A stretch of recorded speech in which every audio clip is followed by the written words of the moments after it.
sont des petits parasites très envahissants. Ils peuvent vous faire vivre un sacré calvaire si vous en avez chez vous. Les punaises de lit. Il paraît qu'elles peuvent piquer jusqu'à 90 fois par nuit une seule et même personne. Elles avaient disparu, mais elles sont revenues malheureusement par avion ou par bateau en provenance des États-Unis qui, eux, vivent un vrai fléau. C'est carrément devenu un problème de santé publique. Ça gangrène, y compris le milieu du tourisme. Ces dernières années, elles prolifèrent dans les grandes villes de France. Il est de plus en plus difficile de les éradiquer. Alors comment reconnaître déjà les punaises de lit et surtout comment s'en débarrasser, avec quelle méthode et à quel prix? C'est la question conso orchestrée aujourd'hui par Margot Bourdin.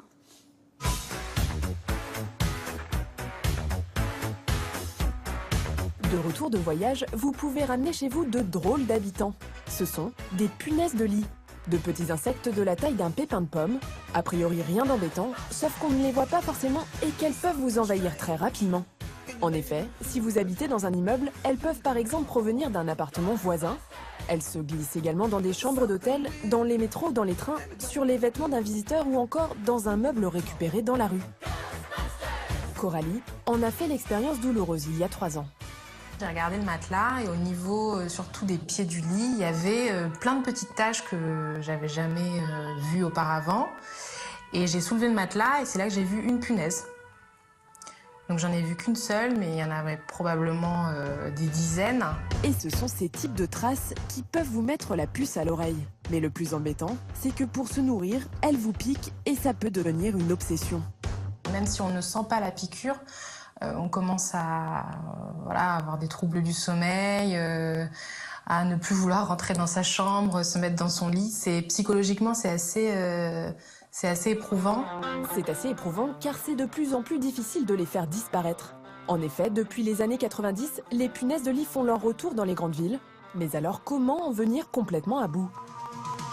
Depuis plusieurs années, de nombreuses entreprises proposent désormais leurs services pour désinsectiser votre logement. Première option, vous pouvez choisir un traitement chimique. Comptez en moyenne entre 100 € l'intervention pour les petites surfaces et 300 € pour les plus grandes. On va pulvériser le produit sur les surfaces, donc au niveau des murs, au niveau des sols, au niveau des éléments à traiter comme les meubles, les sommiers, les matelas. Le but après, c'est que les punaises marchent sur ce produit et en se mettant du produit sur elles, elles vont mourir. Ce sont des produits neurotoxiques, donc par paralysie au bout de quelques heures, entre quelques heures et quelques jours. En général, une deuxième intervention est nécessaire 3 semaines après pour éliminer les œufs qui ont éclos depuis la première intervention. Mais attention, ces produits sont très toxiques. Ce sont des produits insecticides chimiques qui sont quand même puissants et qui sont pas anodins. Donc les personnes qui peuvent être sensibles à ces produits vont être les personnes âgées, les personnes qui ont des soucis respiratoires type asthme ou BPCO, les enfants en bas âge, nourrissons jusqu'à peu près 5 ans, les femmes enceintes et également les personnes qui peuvent être sensibles aux réactions allergiques. Alors il vous reste une deuxième option, cette fois-ci plus naturelle et encore plus efficace. Vous pouvez choisir la méthode thermique. C'est un appareil qui permet d'envoyer la vapeur sèche à 180 degrés et qu'on va appliquer directement sur les surfaces de façon assez lente. Et là, par contre, il faut viser les punaises et les œufs. Ça va détruire les punaises et les œufs et les larves. Un procédé plus lent et donc plus coûteux. Comptez entre 400 € et 1000 € selon les surfaces et les méthodes utilisées. Reste que pour certains spécialistes, des gestes simples peuvent aussi être adoptés dès le début de l'épidémie. La première chose qu'on fait dans la maison, c'est un peu de rangement. Et puis on ramasse tout ce qui est lavable, éventuellement on va le laver à 60, les textiles, plus sèche-linge. Ensuite, avec l'aspirateur, on peut essayer d'aspirer un maximum de ces bestioles là où elles sont cachées. Il faut tout de suite récupérer le sac et le fermer hermétiquement et le jeter. L'année dernière, près de 180 000 sites infestés ont été traités par des entreprises professionnelles. Mais difficile de connaître le nombre exact de personnes touchées par ce problème, car les punaises de lit sont encore un véritable tabou. Sachez pourtant que leur prolifération n'a rien à voir avec la propreté de votre logement, mais qu'il n'est pas toujours facile d'en venir à bout. Allez, pour aller plus loin sur ce sujet, nous accueillons Laetitia Barlerin, vétérinaire. Le plus compliqué, Laetitia, c'est de les détecter, ces petites bêtes, parce qu'elles fuient la lumière. Exactement, elles sont lucifuges, comme on dit. C'est-à-dire que c'est très difficile, nous, de les voir à l'œil nu dans la journée quand on les cherche. Alors, à moins de dormir avec la lumière allumée aussi, voilà, c'est une proposition de Gérard. Alors, j'ai une autre idée. J'ai un moyen de détection vraiment infaillible, efficace, écologique. C'est le nez du chien. Ah Il bon existe des chiens détecteurs de punaises de lit. Ah, pas tous les chiens. Alors, pas tout. Alors, c'est un peu. Les chiens entraînés à ça. Voilà, exactement. C'est l'équivalent de chiens détecteurs de stupéfiants, d'explosifs ou même de truffes. Ils sont entraînés pour détecter Excellent. les punaises de lit vivantes, je dis bien vivantes, hein, parce que quand elles sont mortes, ça n'a plus aucun intérêt. Donc, comme vous le voyez dans ces images, alors, il existe environ une dizaine de chiens en France. Ils sont presque tous entraînés aux États-Unis, parce qu'aux États-Unis, il existe des écoles de chiens détecteurs de punaises de lit où ils sont formés. Et alors, comme ça, ils inspectent toute la chambre ou toute la maison et ils font ce qu'on appelle du marquage, c'est-à-dire qu'ils s'arrêtent devant un endroit où ils sentent des punaises vivantes, que ça soit des adultes, des œufs ou des nymphes. Ils s'arrêtent, ils s'assoient et ils montrent avec leurs truffes où c'est, parce que elles sont vraiment bien cachées. Hein. On sait dans les plaintes, etc., dans les matelas, mais aussi dans les lampes de chevet, les tables de chevet. De parler de ça, ça donne envie de Mais ça, alors, elle ne l'angoisse, pique pas le chien parce qu'elle s'intéresse qu'à l'homme, hein, ces punaises, faut le savoir.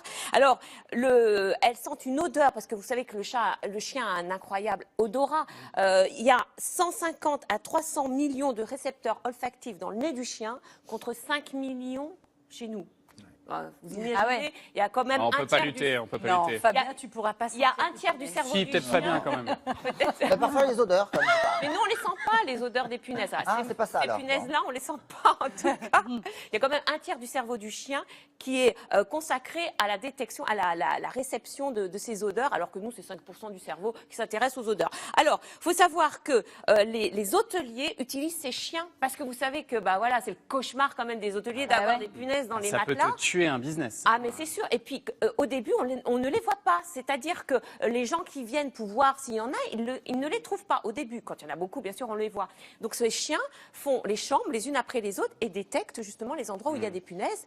Il faut savoir qu'ils font, en une journée, ils font une 50aine de chambres dans un hôtel, hein, ce qui est quand même hyper rentable, parce que d'autres, nous, quand on le fait, bien. on passe 2 à 3 semaines pour faire 50 Mais chambres. bon, quand 10 même. chiens en France, c'est pas beaucoup quand même. Donc, il il y en va a pas. falloir Alors, que ça ça se se développe développe. un peu plus. Ah oui, ça se développe. Et il faut peut-être pas avoir, commencé à traiter avant de faire passer les chiens, parce qu'est-ce que c'est toxique pour les chiens, les produits Alors, les produits qu'on peut très utiliser. importants, on disait que c'était toxique pour nous, mais c'est super toxique Bah ouais, pour c'est les ça. animaux. Ah oui. Hein, ça, c'est les animaux, chiens, chats, mais aussi les aquariums, les poissons, les reptiles, etc. Il faut vraiment vider la pièce si vous voulez utiliser ces produits. Alors, les chiens détecteurs de punaises sont utilisés avant pour la détection, avant de traiter, et sont utilisés 1 mois, 2 mois après pour détecter si les punaises ne sont pas revenues. Eh oui. Hein, c'est ça aussi le principe de ces chiens. Alors, au point de vue tarif, il faut compter pour les hôteliers entre 30 et 35 euros par chambre. Hein, c'est ce que facturent ces sociétés. Et puis, peut grimper, pour hein. votre appartement, si vous avez un doute, il faudra compter environ 250 euros pour un appartement de 80 mètres carrés. Hein, c'est à peu près les tarifs, 250, 300 euros, pour qu'un maître chien arrive avec son chien et détecte les endroits. Un seul conseil, vous prenez, si vous voulez prendre un chien détecteur de puces, de punaises, pardon, oui, de puces aussi, mais de punaises surtout, ne prenez pas une société qui propose aussi le traitement. Ah bon? Ah bon? Bah oui, parce que le chien, il peut dire, bah là, il y a... c'est ça. Oui. Ah oui. D'accord. Bon, et alors, prenez une société qui propose que la Indépendant. si on détection. n'a pas de bien chien, sûr. est-ce qu'il y a quand même des endroits où on risque de trouver plutôt plus facilement des punaises de lit si on ne peut pas faire appel à un chien? Bah, c'est le matelas. Parce qu'elles ça. sont, en fin de compte, les punaises sont vivent à côté de l'homme. Dans la journée, elles se cachent à côté de l'homme, donc c'est-à-dire à côté du lit, dans le matelas, mais aussi la table de chevet, sous les plaintes aussi, entre les interstices aussi des parquets.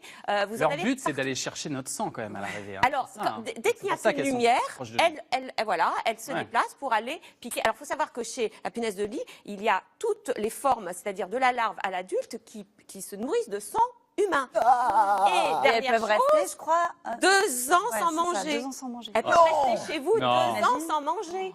Gérard, 2 minutes. Tu vois, c'est le grand écart. Ah oui. Non, mais je pense que ces chiens détecteurs de punaises, ça va se développer en France parce qu'on en a vraiment besoin et surtout en prévention Et- parce que vraiment, c'est au tout début qu'ils peuvent détecter ces punaises. Et pour désinsectiser chez soi, je peux faire payer ça par mon contrat d'assurance, par exemple? Voyons. C'est un problème. Hein, pour C'est un vrai l'habitation. problème, mais les assurances ne prennent rien en charge de ce genre. Les assurances de base, c'est les dégâts des eaux, les incendies, les catastrophes naturelles. C'est tout. Tout le reste, de toute façon, ce sont des options, y compris le cambriolage, etc. Ce sont des options, c'est pas de base. Quant à ce genre de choses, ça t'exclut totalement. Il y en a, c'est quasiment illégal. Il n'y a aucun assureur qui va proposer une option, une garantie pour ce genre de choses. C'est toi qui te débrouilles seul. Alors la règle, c'est quoi? Parce que les propriétaires, les locataires, etc. C'est de toute façon le propriétaire qui paye tout dans un premier temps. Autrement dit, il va payer en réalité la main-d'œuvre à 100%, et les produits de désinsectisation sont ce qu'on appelle des charges récupérables sur le locataire. Il va donc les facturer au locataire qui paiera derrière. Voilà comment ça se passe. Il faut se méfier pour les propriétaires qui ont des locataires qui défilent chez eux avec les nouvelles plateformes et tout ça, où on fait venir des gens du bout du monde. On peut avoir ce problème-là derrière. C'est vrai. C'est vrai. Bon, et on rappelle que c'est encore un tabou et que c'est pas lié à l'hygiène. Et on le répète Non. que c'est plus au transport, à l'avion et au bus et j'en passe.